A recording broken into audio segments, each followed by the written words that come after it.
So, I just got finished playing Telltale's The Walking Dead Season 1 for the first time, and I realized that I'm, one, maybe two, hold on, let me check.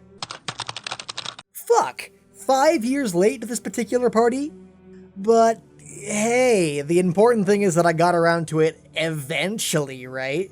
And what with the release of A New Frontier a few weeks ago, which I can only blindly assume is the third season, because I'm still on Season 2 at time of speaking, then talking about the first season now is sorta kinda relevant, not really. Overall impressions of the game were mostly positive. The writing was excellent, and the characters were fleshed out, in more ways than one actually, and the fact that I came away with that impression despite the janky animations and occasional dialogue line delivered with a vastly worse microphone quality than everyone else had is testament to just how good the writing was. And I could talk all day about the overarching themes, or how the game really made me think about a few things I'd never considered before.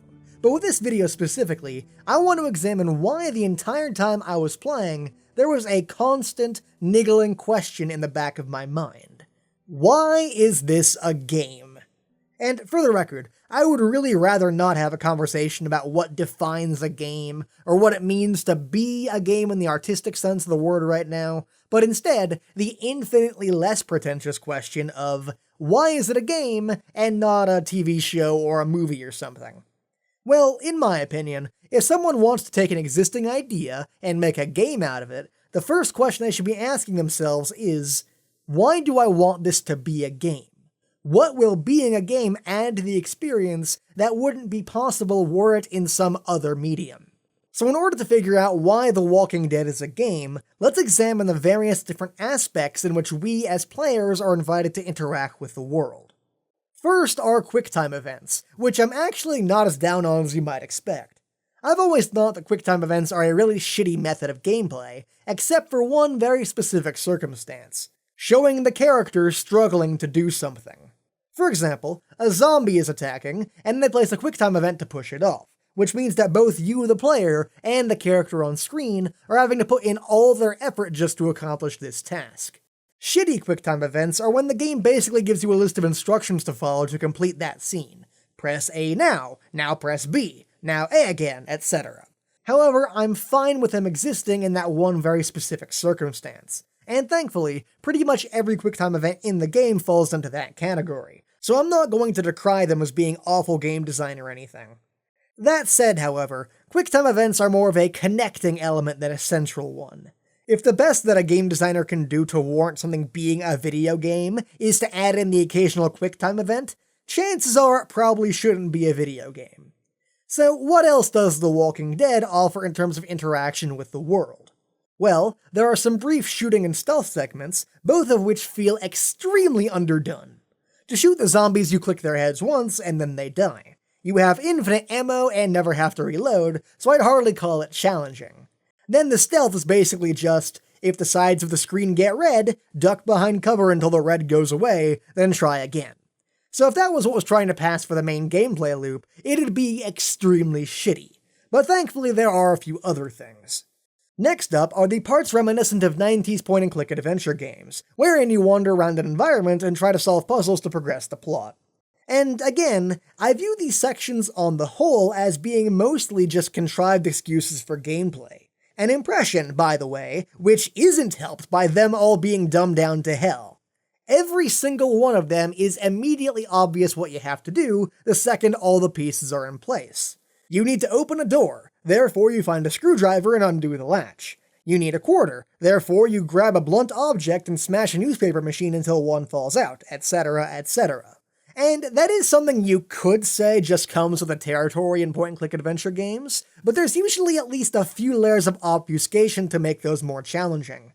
For example, in an adventure game of yore, you might have your path blocked by a giant troll in the forest, who will offhandedly mention that she hasn't seen a guy troll in years. And so you might have to go search around the forest and find an axe, which you can use to cut down a tree, which you then carve with a knife you found 20 rooms back into the shape of a giant dildo, and then give a carrot to a nearby mule so that it'll haul the tree dildo to her, which will distract her long enough for you to sneak by. But if that same puzzle was in The Walking Dead, you'd meet the giant, talk to her, walk around the room, and just randomly find a giant dildo laying around. And I'm not even slightly exaggerating there. There's this part in Chapter 5 where you're trapped on the roof of a hospital, and the way to advance forward is to ring a bell on the tower next door, and so it's established that you need to find a way over there. So the game switches back to gameplay, you walk 5 feet to the right and find a ladder, which solves the problem. And come on! You can't call that a puzzle any more than walking through a labyrinth with a straight shot to the exit is a puzzle. Not so much something you have to think about, as it is just a test to make sure that you're still paying attention and haven't fallen asleep yet. So, is there anything else that could pass for gameplay here? Well, there are times when the game invites you to press a button, and that's pretty much it.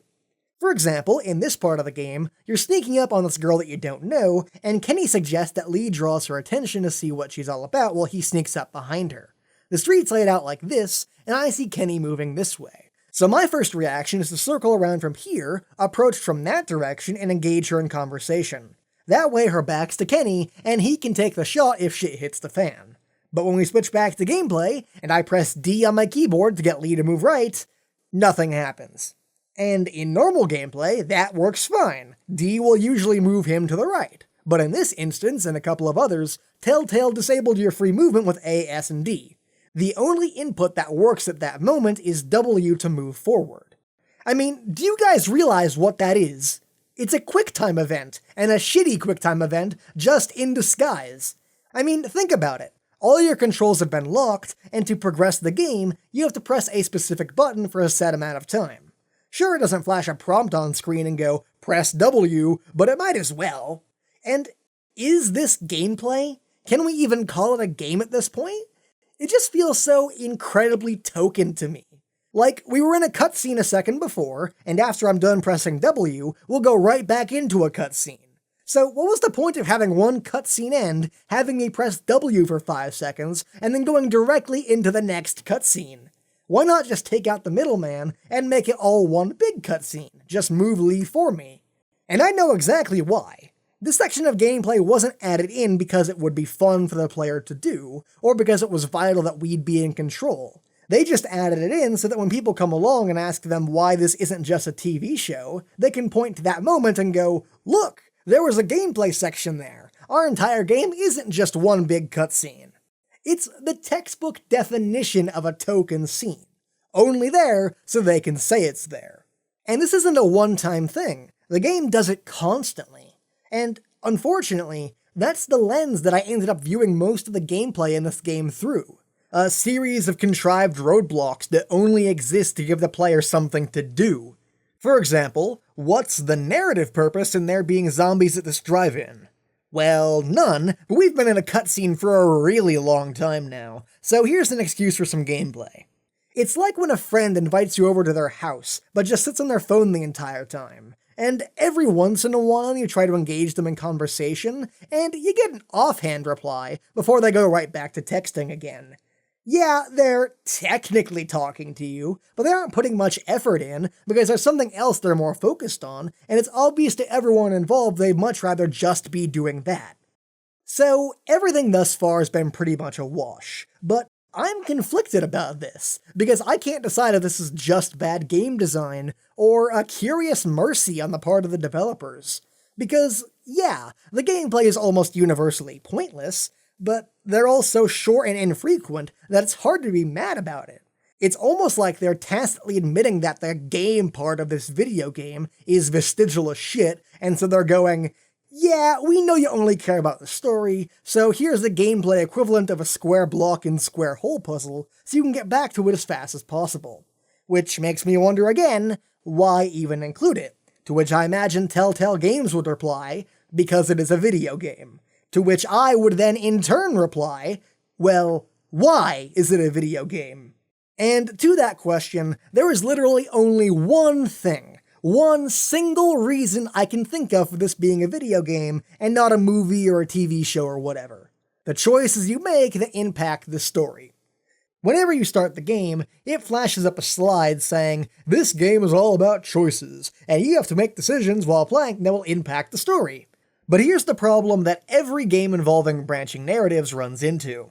There are simply not enough man-hours in the day to add a ton of divulging paths into a game. especially when you can be fairly confident that most of your players won't ever experience it for themselves, and especially because every time you add a branching path in, you're essentially doubling your workload. So at the end of the day, you end up having two options. You either make a game that has a type of branching narrative where the player's actions do have consequences, but you can't spend much time on any one individual scene, and so you end up with a bunch of little bits that feel lackluster, or you have one or two branching narratives that you can spend more time on individually, meaning you end up with less player choice, but a more polished overall game. The Walking Dead actually goes for an unseen third option, and tries to have its cake and eat it too, by having a story that appears to have multiple branching paths, but is actually fairly linear and predetermined. This gives the player the illusion of having choice, while meaning they only really have to make a single path with minor variations, like a line of dialogue changing here, or a certain character for X event being replaced with a different one here.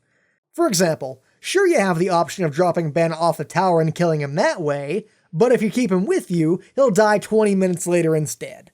It's sort of like Final Destination in that way. Fate, the writers, have already predetermined him to die, and any choice you appear to have only delays the inevitable. No matter what actions you take in Season 1, there is absolutely no chance of you winding up in a completely different city, or with any major plot point having changed significantly. Some amazing/insane person made a graph of all the possible choices you have in Season 1, and there's a pattern here that repeats itself a lot. A choice that briefly causes a minor diversion, which is then reconnected to the main plotline pretty much immediately. No matter if you save Sean or Duck, Sean will die. No matter how you treat Vernon, he'll always steal the boat. No matter what you do with a stranger, he'll always die. From the moment you start and escape the cop car, there is not a single choice or collection of choices you can make that will make the game end any differently than with Lee's death. I mean, look at this graph. In a game that allowed true player choice, it would look like this, not like this. Do I have a choice? Of course. Really? Nah, not really. Now, that is not to say that I'm criticizing the game for that. It's a very smart solution to that original problem, and if I was going to make a similar game, I'd probably do the same thing. I'm not saying, oh, Telltale lied to us and their game is bad because our choices don't matter. In fact, you could even make a case that our choices not changing shit reinforces the overall message and themes of the story of being powerless and in over your head in a situation much bigger than yourself. So all this can be explained away. What I am saying, though, is that I don't think the game lets us make choices is a valid enough reason to warrant this being a game as opposed to anything else, because it really doesn't. Now, all this negativity being said, I would like to take a moment and remind you that I do still like this game. I'd probably give the story around a 9 out of 10. Excellent. But the gameplay by itself is pretty bad, maybe a 3 out of 10 for functional at best. But here's the M. Night Shyamalan-esque third act twist, my dear viewers. As I was writing the script for this video, I realized that The Walking Dead is, for all intents and purposes, basically just a walking simulator. But that made me think about the Stanley Parable, which is also a walking simulator with a good story involving player choice, but is also one of my all-time favorite games. So what the hell is going on here? Why am I so down on the walking simulator, The Walking Dead, which had a good story and at least attempted to have gameplay, when I adore the Stanley Parable, which had a good story and basically zero gameplay besides walking? And if I'm apparently so adamant that Telltale's The Walking Dead would be just as good were it a TV show, then what about that game, and for that matter, the entire walking simulator genre as a whole? Well, I'd argue there are some key differences. First of all, as I said, the Stanley Parable has basically no gameplay outside of walking, and I might actually prefer that to The Walking Dead's half-hearted attempt at gameplay. The Stanley Parable knows exactly what it wants to be, and doesn't feel the need to add in token gameplay elements for the sole purpose of appearing more like a conventional video game. Second, I talked earlier about the 3 possible choices you had when making a game with branching narratives. Either allow the player choice and end up with an ultimately unsatisfying experience, or limited player choice but with more polish, or do what The Walking Dead did, with a narrative that claimed to offer lots of player choice, but was mostly just a hallway from beginning to end.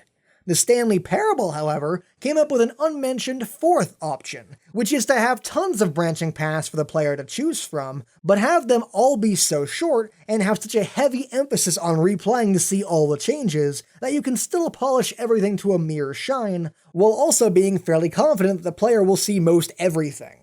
And thirdly, The Stanley Parable was a game that analyzed and took the piss out of other games, and therefore worked best as a game, and couldn't just be a movie or a TV show.